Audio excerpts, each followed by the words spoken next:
New Thought Media Network. We are a global broadcast network of positive music, media, and entertainment, inspiring humanity's evolution along the journey of enlightenment and creating a world of love, peace, empowerment, and prosperity for all. New Thought Media Network. Positively inspiring.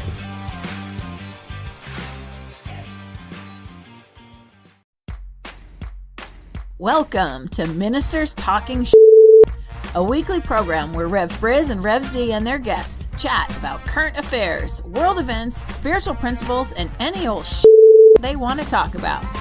Based on the New Thought philosophy and ancient wisdoms, Ministers Talking shares a visionary perspective of the evolving spiral called spiritual living.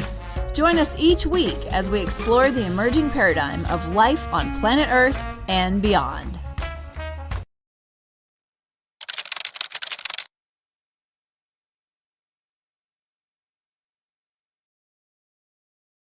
And hello again, dear ones. Dr. Robert with you over here. Rev Z right here. And this is Ministers Talking Shit for Friday, December 5th. Oh my gosh, it's December already. How'd that happen? Just about over. I know. I don't know. It's almost 2025 where we better come alive or else I'll let you ponder that next part. I see what you did there. I like that. All right. There it is, folks. Z officially has taken the Come Alive in 25 moniker or mantra. I'm going to take Raise the Vibe in 25. Here we go. And here's the synergy. We come alive with an infective vibe in 25. Yes. We might have to change that word effective, but yeah. Maybe come alive with an effective. Okay. Whether it happens to us or whether we make it happen, we want to make it happen. I get it. Come alive and jive with us in 2025. There we go. All right. Welcome to the show, folks. If it's your first time with us and you're wondering what you've walked into, don't worry, it gets better from here. If you're with us every week, like dear Linda, good morning, Linda. Good to see you. Welcome back. Welcome back. Good to see you. Wayne, good to see you. Not sure about that statement there, Wayne. LZ has got a beard on today. And Linda's letting me know that it is December 6th. Thank you, Linda. Yeah, I get lost. If I don't have to write the date every day like I used to. So I know it's Friday, but I do get lost on the numbers more and more often. I don't know if that happens for you or not, Z. Yeah, because I grew up in the country, time was a thing. And so you were aware of the time. And my father was a chef and he was more aware of the time. So time is I look at it as just a continuum. And when we look at this news cycle, we just see a continuum of a dramatic story that keeps being told in different ways, different characters, different settings. And while we're here, so think about this. I'm sure everyone saw maybe or heard of this. Maybe you haven't. That's why you're here. Martial law was declared in South Korea. Yes. By the president of the country. I hope that does not set any examples for anywhere else in the world. I'm gonna take a sip of coffee. Okay. Well, but my understanding is their legislative body came back, their parliament, I think it is, came back and said, oh, no. Wait a minute. Hold on. No. And they pretty much the next morning lifted the martial law or suspended the martial law or something. So that story does continue. No doubt. Yeah. Imagine what would have happened if they'd have had a consolidated parliament. Imagine what would have happened if they had the amount of guns that we have here in America. Yeah, it would have been all out mayhem. My understanding is it wasn't exactly the most peaceful demonstration on the planet last week either. But kudos to the people of South Korea for saying no, we're not going to deal with that, and for the legislative body, and yeah. Yeah, I mean, we're living in a world more and more, man, where it's like we've turned life into a soap opera.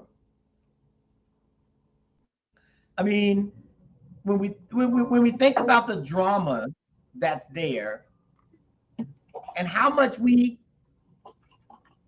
like we were talking before the show about the CEO of United Healthcare getting killed.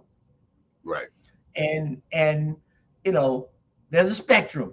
There's a spectrum from 0 to 10. You put any value, word, or emotion on 0 to 10, and people are all over the spectrum on the assassination of Brian Thompson, the CEO of United Healthcare. Now, there's a lot left news to be told on that, and who, whys, and wherefores. But when you look at this and you think about, here's a public figure assassinated or killed in broad daylight. Not even a public figure. Like, yeah, he's the CEO of a company. And yes, okay, I mean, but it's not like he's a celebrity. It's not like he's a well-known person. It's not like he's no doubt, up for a position in Trump's cabinet that he doesn't deserve and is unqualified for. It's not like he's tried to put himself into public life. He's served as the CEO of a major healthcare company, exactly. If any, I mean, if that's his without biggest a doubt. But I think that when you look at the spectrum, there are people who are using him, it appears, based on news and some of the social media posts, that he may be a scapegoat, if you will. I'm not going down that etymology of word, but of some of their frustrations towards the healthcare system. And now I don't want to go down the healthcare system or the insurance system. I'm gonna pump the brakes right there. However, what I will say, and then I'll let you respond, is that yes, I get that. I get the statement of saying we are frustrated with this system today, right? This is the drama of it. We help with healthcare and insurance today. Tomorrow it'll be education. The next day it'll be interstate travel. The next day it's going to be how do we get a bill passed that makes the road safe?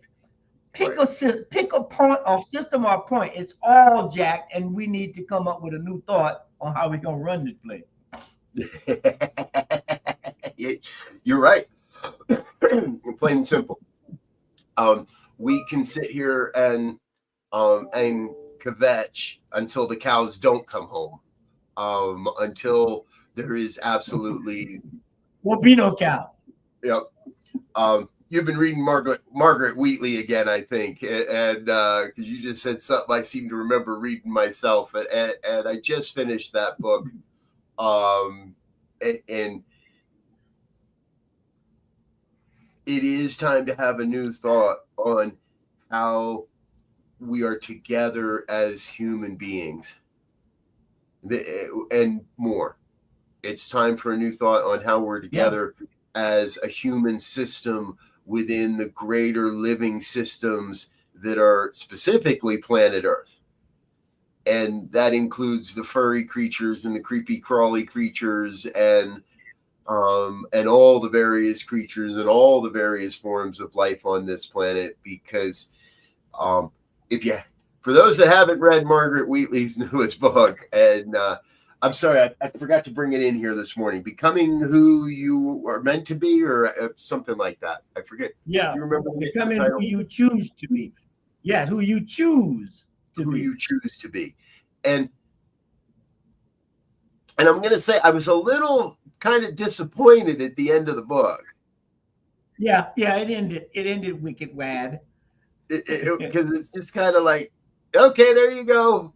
Yeah, it's broken. Yeah, it was flat. It ended. But here's the thing. I agree with you 100%. Matter of fact, 100,000%. But if I look at it as a continuing drama, continuing story that needs to be told, it makes way for this new opportunity I think we have, this new thought, this new world, this whatever we choose to call it, where there is no static answer. That's the problem that we have with these systems now. We are running the whole thing on a static set of systems and points and approaches that we've band-aided from whenever they were created to now, and they just don't fit now. So you think about what the Taliban just did. Let me just drop this in terms of craziness. The Taliban has just closed private institutions in Afghanistan that teach women medicine, to be doctors, to be nurses, and they have closed them down. Now, think about the consciousness and idea for that news story to even be thought about, and you in a situation the way you are. Why would you close medicine? Taliban, but that's an idea. See, these are the Taliban is another system. Yeah. It's and a religious system. It's based on a religious system, unfortunately. Well, that's part of what this book has woken me up to, right? You and I have been talking about this for years now, and looking at it from that position of these things are broken, but they can still be fixed. And I think by the end of Margaret's book, right, she makes the case that these things are broken and we can't fix them. We can't stop it. Well, we as human beings, we have set the earth on we have made choices, and those choices have affected all of it. And there is just so much that we cannot possibly stop, that the only sane choice at this point is to prepare for the future. And I think that a lot of different cultures, let's say, right, yep, and are preparing for what they want in the future, even if maybe they're not fully aware of it. But here's where we come in. Here's where new thought, spirituality, quantum approach to living steps in. From all sources, we understand that life is a continual cyclic pattern that happens. Been happening for 3.8 billion years of living stuff, more than that in terms of this universe. And so when so there's certain, like, all of us probably want to live to be 1,000, like Methuselah did in the Bible, but that may happen in the future, but it ain't happening right now. So there is a cycle that happens, and we understand, just like the caterpillar and the butterfly, from a spiritual perspective. See, we got to stop looking at it in a religious, and we got to go to a spiritual. This is not happenstance, and if we screw it up, there's cause and effect at the gross level that just happens. Now there's cause and effect. I mean, in some cases you can't reverse it, but if it tears down and make a new system, that's how we got this country. They left Britain, came here, and it burnt down for them. They started a new one.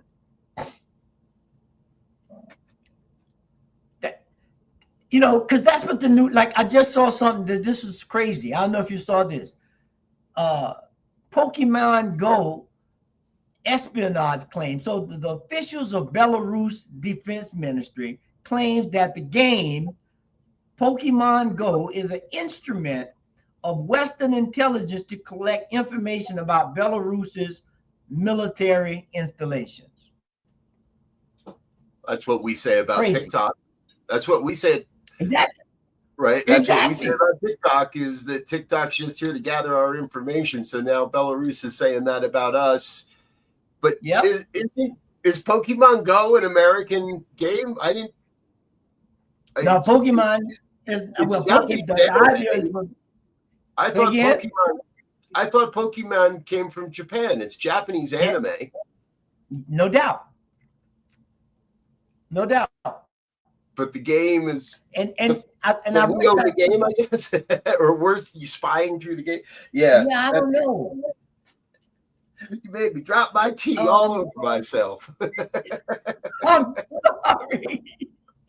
You know, we're just talking a little sugar. That's all. That's what sugar do to you. I got my official ministers talking shit tea mug. I dropped it all over myself laughing at that last one. But you know, think about that. So we now live in a world, right, where nothing's sacred, where nothing is beyond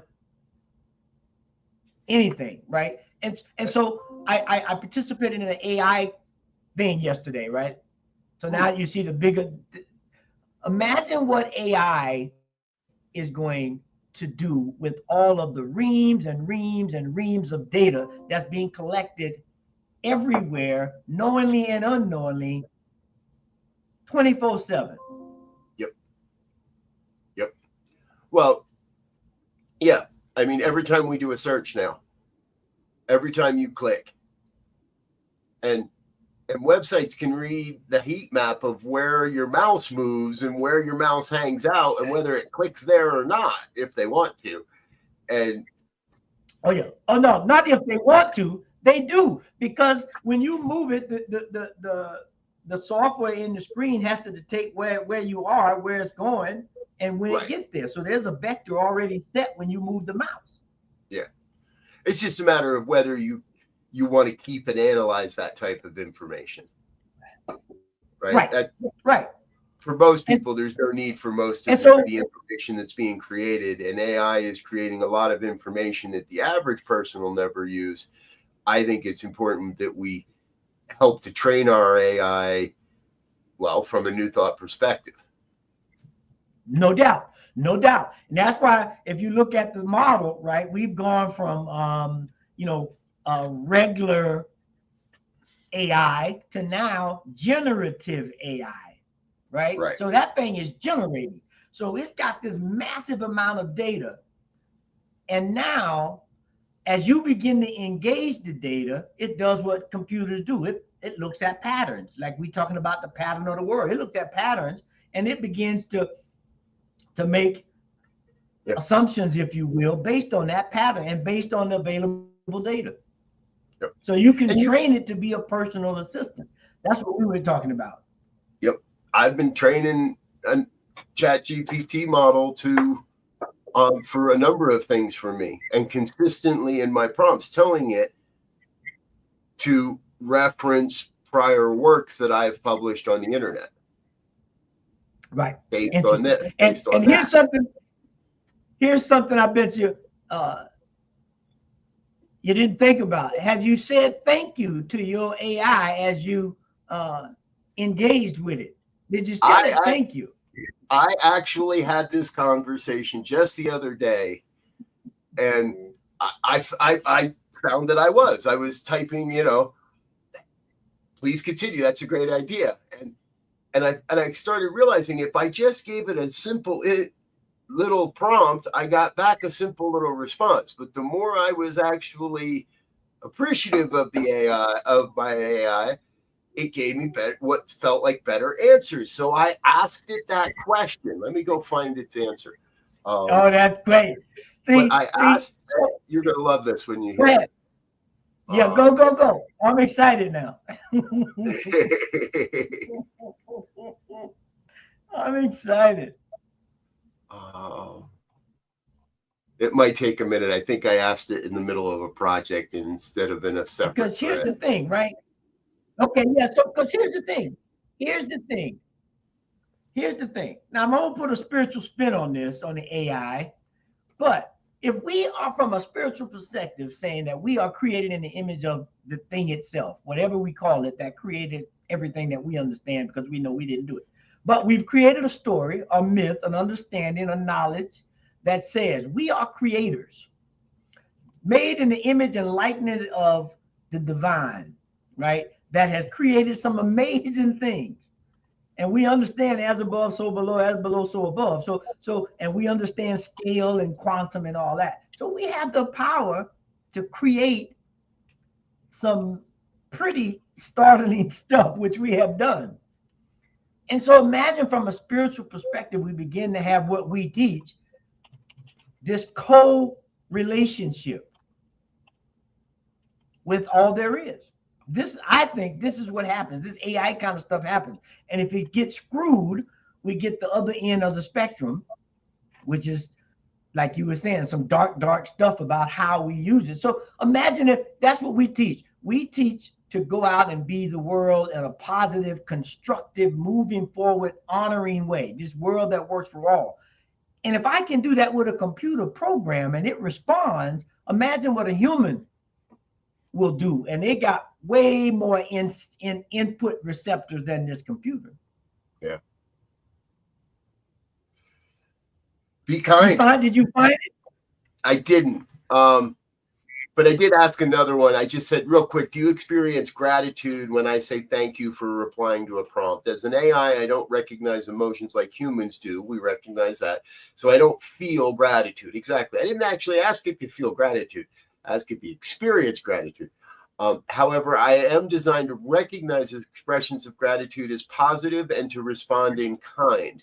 When you say thank you, I appreciate the sentiment and aim to continue providing helpful and thoughtful responses. Yeah.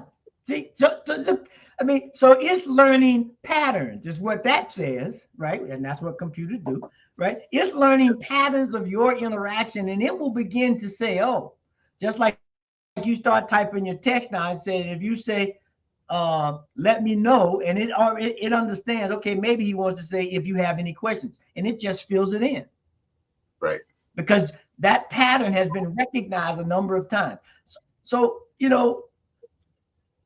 think about, like here's another point to me. I mean, being a Floridian, I know I catch a crap from being born and raised in Florida and with DeSantis as the governor. But now, because Pete Hegseth, I think I pronounced his name correctly, DeSantis is being considered to replace him if he doesn't make it through the fire. Wait, which fire? DeSantis, the fire of being selected, right? Right. So he has to walk through the fire, meaning that he's being scrutinized right now to the hilt. As the backup for who? No, not Pete Hegseth, who's already the Department of Defense, the head of the Department of Defense, is under fire, and the person that they've selected to replace him is Ron DeSantis. Right. That's right. Okay. That's what I had missed was the Ron Hegseth or the Hegseth. I haven't done too much looking into that guy. He looks like a dirty, nasty, gross kind of guy. I don't know. Just the headlines make me go, I don't know that I want to look too deep into this guy. I don't think I'm going to like what I find. Oh, Pete or Ron?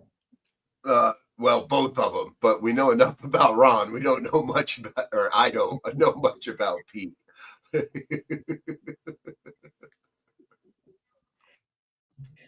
Yeah, he was the Fox TV show host. See, and I think this actually is a great example. I don't see either of those names as people that are preparing for a future that works for people, for everybody. I see both of those people, especially Ron DeSantis, working towards a future that works for me, a future that works for my people, but not working towards a future that works for all people. Mm-hmm. And somehow, some way, if we are to be islands of sanity, if we are to be communities, I keep coming back to that old quote, perhaps the next Buddha will not be a person, but will be a community. And I keep coming back to that if we're going to make fundamental changes on this planet, it's going to have to be islands of sane community. And a lot of these folks, I look at them and it just doesn't seem, there's no sanity there. It's all a power grab, and it's all a money grab right now for how do I get mine. That's why people are frustrated. Like this CEO shooting. You know, people are frustrated, and they're taking those frustrations out in ways that, unfortunately, the soon-to-be president endorses and seems to allow. Yeah, and here's, I was looking for an article that I ran into, and if you search, you might find it. It was a conversation with the CEO of JP Morgan Chase, or JP Morgan. It is, right? Jamie Dimon, yeah. Jamie Dimon. There was an article about him saying World War III has already started. And when I look at this, when we say that there is a oneness in the universe, there really is a oneness in the universe, and everything is connected. And we should understand that now by just looking at the internet and neural network, right? Working like a brain, right? So, we're just talking about AI, right? So I was looking for something. I was looking for that article, and I came across this thing on an AI weather forecaster. It says DeepMind has developed an AI model that provides weather forecasts 15 days out, fast and with high accuracy than the best operational models. The advancement could revolutionize weather prediction and disaster preparedness. Now just think about that for a minute. Right. Wow. Think about all of the newscasters or weather forecasters that we currently have across this state, this country, this globe. This thing will put all of them out. Once they already got, they can create an avatar that looks like any person they choose using their voice. Oh, heck yeah. It's going to get refined and refined. One of the products I use now has an AI self-cloning system where you pump in a whole bunch of selfies.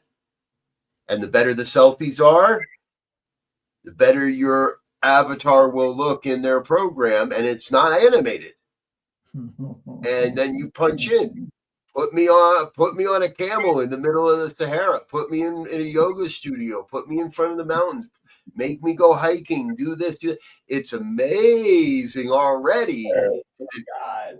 They tend to make me look a little younger, a little strong, a little more muscular, a little more fit, and a little leaner than I really am. My head tends to get a little long in some of these. I got a little more buff than I really have, and it's like, but it's pretty crazy. Hey, before we run out of time, because I have another story that I forgot about, so I haven't set you up for this, but I think you're going to absolutely appreciate this. I saw a TED Talk this week with Malcolm Gladwell. Remember Malcolm Gladwell, folks? He's the guy that wrote Tipping Point.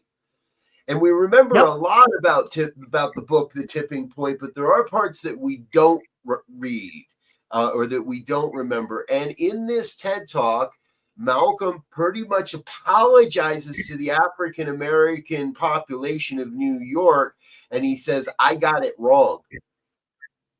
The whole broken windows theory that led to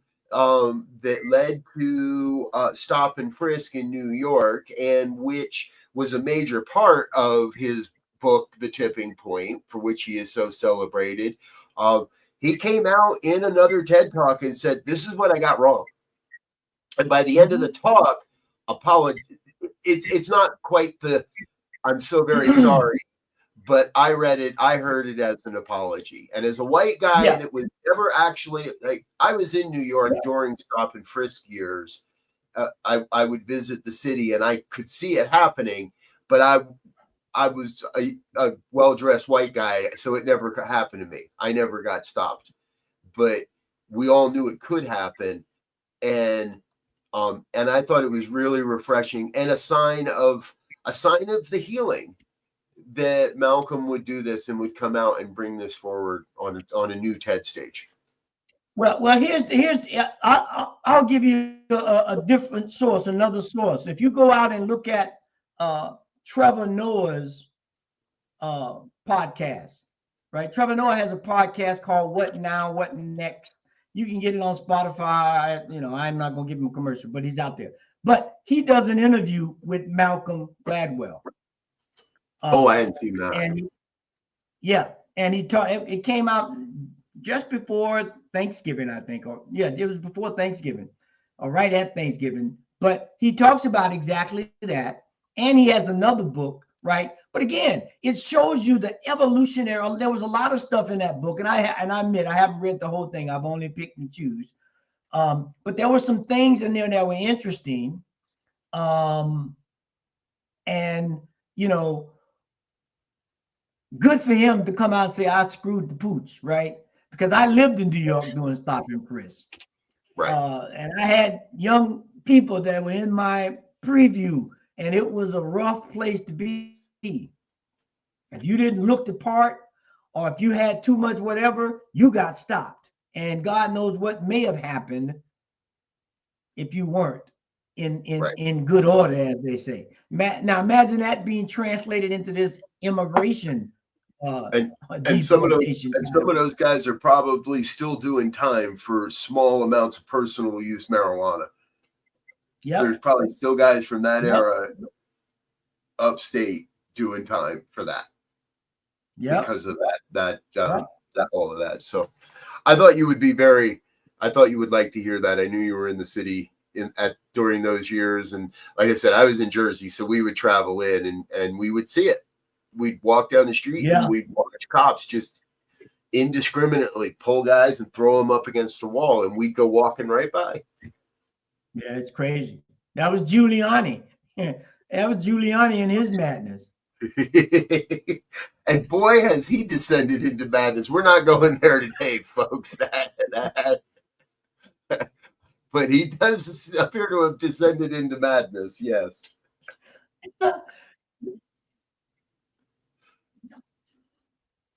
Yeah, but on a good note, and I was looking for it and I couldn't find it. I saw something that was intriguing, and I'll drop this seed. I'll have to find it. We'll have to put it in. I'll talk about it next time, about some multiverse. That says scientists have found this like inverse, which speaks to all the spiritual laws, right, of correspondence and all that. But there's an inverse world of our world that's happening, and my computer did the dang on update before I could read the story.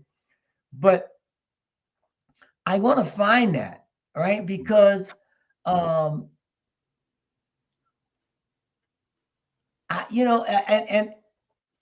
science, as Ernest said, when spirituality and science begin to walk hand in hand, and we can bridge that gap. Like there was another story, just dropping some seeds out for people to go study, research, find, where there was a new ancient human species discovered in northeast China around 200,000 to 160,000 years ago.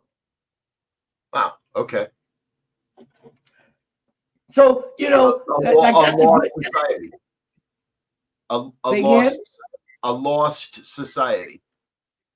A species. They call it a whole species. Homo julius, which lived in northern China around 200,000 to 160,000 years ago.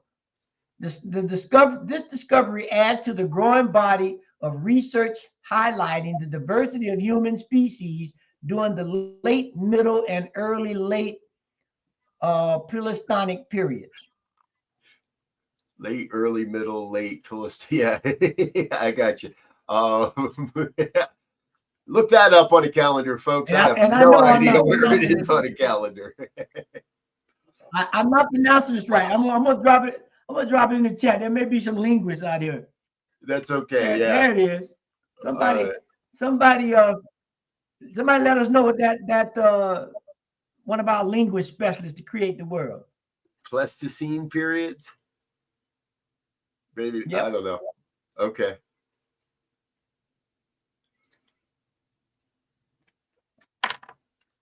But yeah, so I mean, think about Ministers Talking Sugar and figure out, as Robert always says, that we do this to raise the consciousness to a higher level, to really begin to transform, allow to put the information into the AI model called the divine source of all there is, to transform and create a different perspective.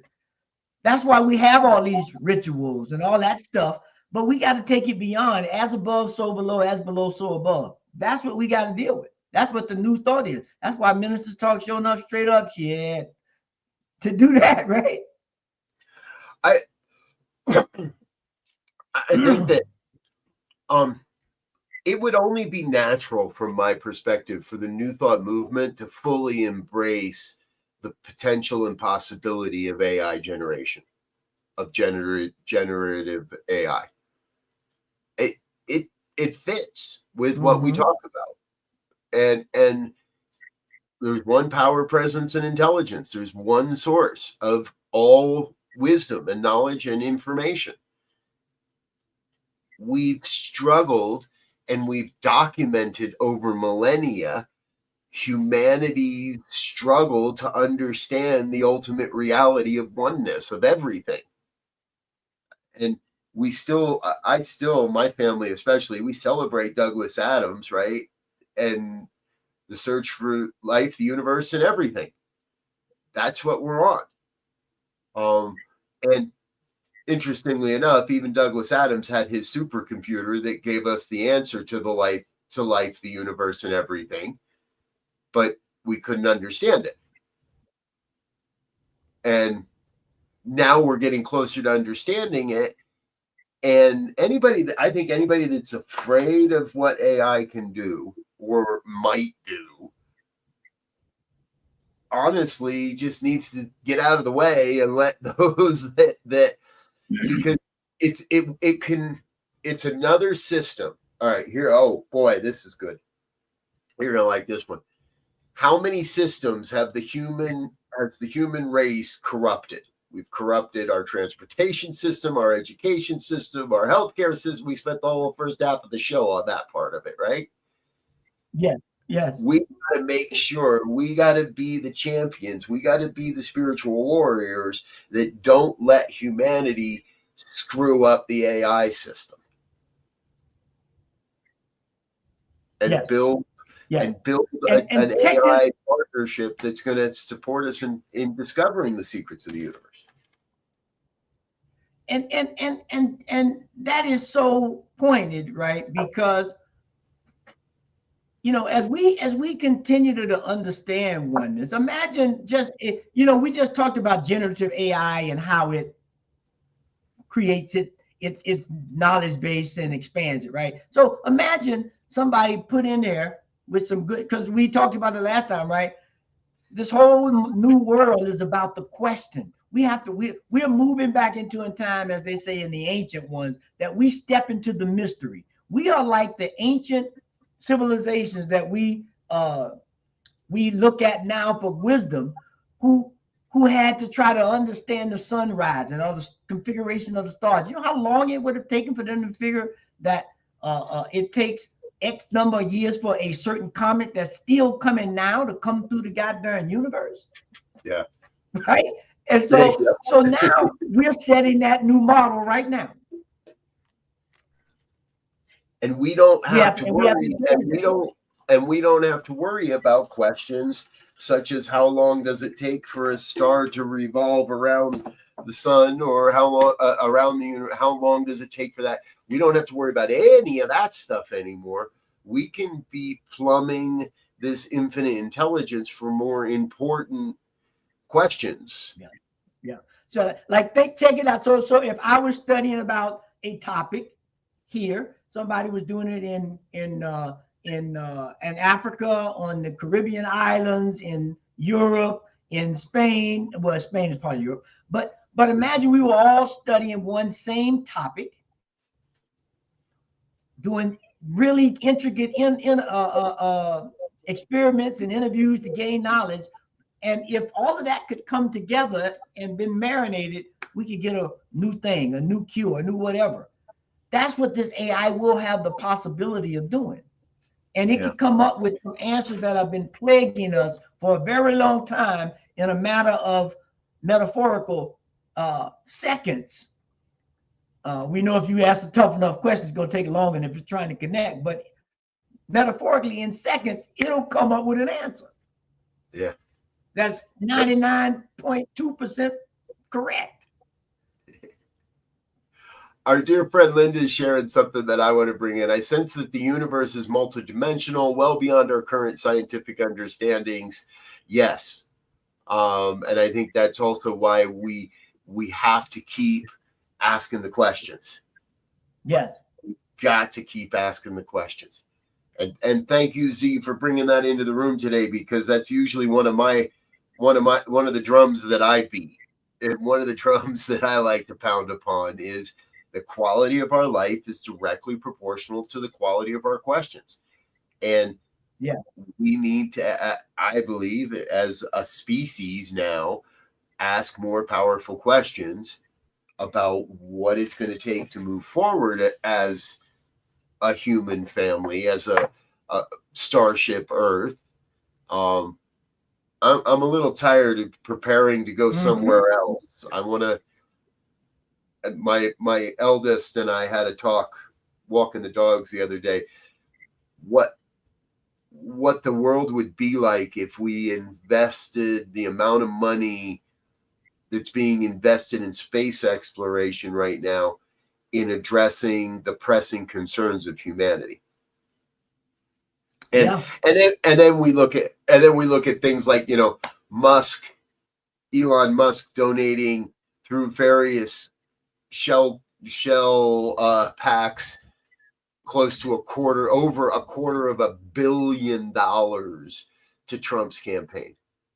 How can we freely and fairly elect a leader when you've got one single person that can pump $250 million into $260 million into that campaign? Sorry, I got off track there, but no, that's a perfect point. I mean, it's a great point. It goes well with the theme of today's show, if we were to give it a theme, which is what we are doing is broken. And we have to concede to that. We're still not understanding universal laws of, we are on a cycle, a circle, 360. If I look at any part of that to understand that piece, I have to go into a polarity move. And that's what we're doing now. We're going back and forth between two extremes. You start talking about the middle, everybody gets scared. But the middle is where we live. And I found that article, I dropped it in the chat. It's called "Our Universe Has an Anti-Universe Twin and Moving Backwards in Time," a research. And I haven't dug deep into it, but I went and I dropped the link there. So I'll be interested enough on a future thing and figure out, here again, science and reality. I'm sure this principle, it already speaks of a polarity in the universe. For every action, there's an opposite and equal reaction. All of that, right? Is right there. We got to start unpacking. We got to get out of the 5-minute drama and go deep again. Exactly.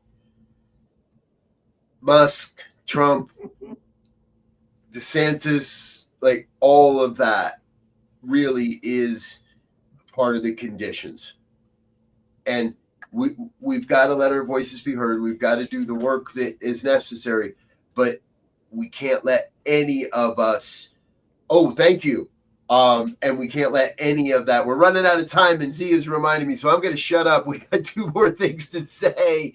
Number one, thoughts and prayers for everybody in the California Bay Area. 7.0 earthquake overnight, problems with the tsunami warning system. Others that received tsunami evacuation warnings and didn't, and aftershocks are questionable. So big thoughts and prayers for everybody in California, specifically the Bay Area today. Got a lot of friends and colleagues there. So big love for everybody. Stay safe. Pay attention to the warnings. and Z just held up a book. Hold that up again for us, Z. We have something really special coming in just a couple of weeks. Marianne Williamson is going to be with us here live on our Tuesday program, New Thought Today. She's going to be talking about her new book, The Mystic Jesus. I've read it I've got the Kindle version. Z there has the print version. So we've been taking a look at this. We're going to have a real deep conversation with Marianne Williamson on the 17th, December 17th. Put it on your calendar right now, 2 p.m. on the 17th in the afternoon. It's going to be a great conversation. And we wouldn't want you to miss it. And we really want Marianne to see a whole bunch of people there talking and chatting along too. So please come and please bring your questions, and maybe we'll feature your question in our interview on the 17th. So anything else special going on this weekend, Z, for you? No, man, it's going to be great weather here in Colorado. They say maybe 60 tomorrow almost, depending on how the wind blows. I'm like, man, how this weather has changed. I need an AI model. I might need to get them out and see if we can throw a few around a disc golf somewhere if it's going to be that nice this weekend. So, all right, folks, we're going to get out of here for now. Thanks for being with us. Say it. No, I was going to say, my ending thing was go deep, get educated, read, share, love. Let's go. Let's go. Love. I like that. We ended with love. Exactly. So thanks for being with us, folks. Please do stay tuned to New Thought Media Network throughout the day. All of our normal broadcasting, including later today, The Joy Show with Rev BRZ. And Good News is up at 5 o'clock. The Good News every Friday at 5 p.m. Mountain Time. Pastor Michael Mangus with the Fireside Chat is at 6. You can catch that as well. We'll be back again next week and, of course, throughout the week here on the New Thought Media Network. Let us know, touch base. I'm finding our exit video here as we go because we're about to say thank you and wish you peace and richest blessings. Bye now. And thanks for listening to this week's episode of Ministers Talking. We'll be back again next week with more commentary on current affairs, world events, and any other our ministers want to talk about. And if you found value here, please share our with your friends. Until next time, peace and blessings.